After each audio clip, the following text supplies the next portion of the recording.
After the stalls are clean, I sweep up the wet spots and leave them open to dry for the day. I sweep back the fronts of the stalls so there is a clean place for hay when horses come in. Wood shavings are the most common bedding in our area due to availability and their good absorption, but they can be dusty. Sweeping them away from the door also helps keep them from being tracked out into the aisle on human or equine feet. I dump all the water buckets and leave them to air out as well. The last chore before taking the wheelbarrow to the manure pile is to sweep up the aisle. This is a cue to the dogs that we are almost done. Wilder often putters about during early chores, but he will pop out of the kennel when I sweep, even if he has gone in for a nap. And where has Eloise been all this time? She's been curled up in the kennel, which also serves as the feed room. She makes a quick check for signs of mice when we first enter the barn in the morning, but barring any of that sort of activity, she prefers to stay warm on the pile of bedding while I do chores. But when chores are done, she's as ready as Wilder is to go back to the house for breakfast.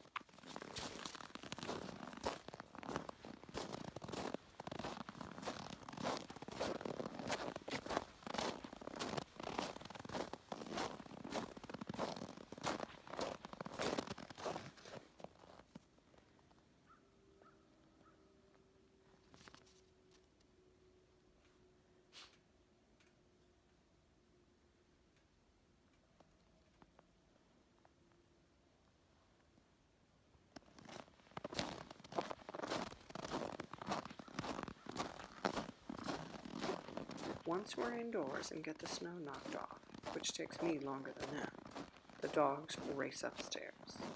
In the winter, hot breakfasts help us all warm up.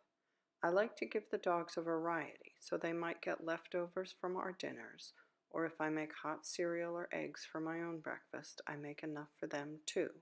But I also keep some good quality frozen or dehydrated dog foods on hand to mix up, often using pan juices from the people dinner the night before, as long as it isn't too fatty. Whatever it is gets stuffed into Kongs for some added interest, challenge, and it makes breakfast last a little longer.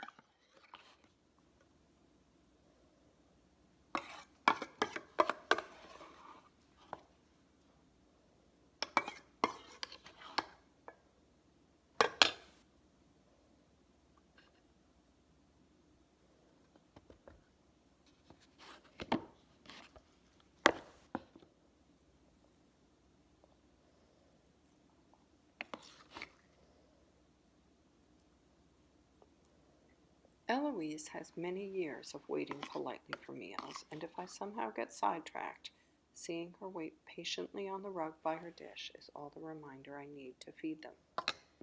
Due to Wilder's background, waiting for meals was not high on my list of priorities to teach him.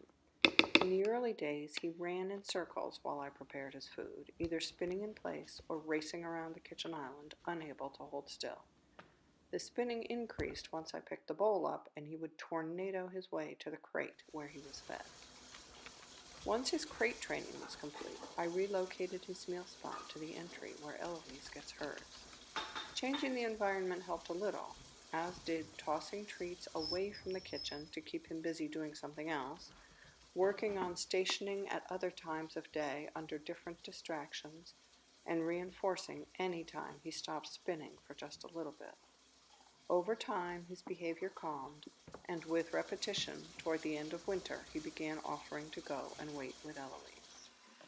I grabbed this as a sign he was ready and began a more focused strategy to help him. With a small handful of kibble, I helped him find a good place to settle and offered one piece at a time with short durations in between as I went back and forth from meal prep to reinforcing. Of course, Eloise got a piece every time he did. I didn't worry about mistakes, but just made sure that he got his little piece of kibble when he was in the right place.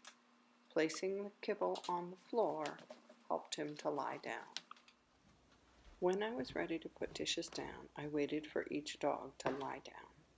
If Wilder popped up when I set the dish down, I simply waited until he was down again before releasing them both to eat. I did try giving kibble during this process, which would make him more successful more quickly, The kibble is not as reinforcing when there is hot breakfast waiting, so just waiting usually got a pretty quick response. The Kongs don't stay in the dishes long. Eloise prefers to take hers onto the rug, while Wilder stays in the entry. It always amazes me that dogs figure out that dropping them helps goodies come out. I don't usually see when they finish, since I'm making or eating my own breakfast by then. When they're each done with their own, they usually trade, making sure that the other dog got them clean enough, and also check each other's dishes out. And by the time I look up, they're usually settled on their dog beds, taking a well-earned nap. If you appreciated this video, please hit that like button, click on subscribe, and also click on the bell so you'll be notified when new videos come out. And leave us a comment.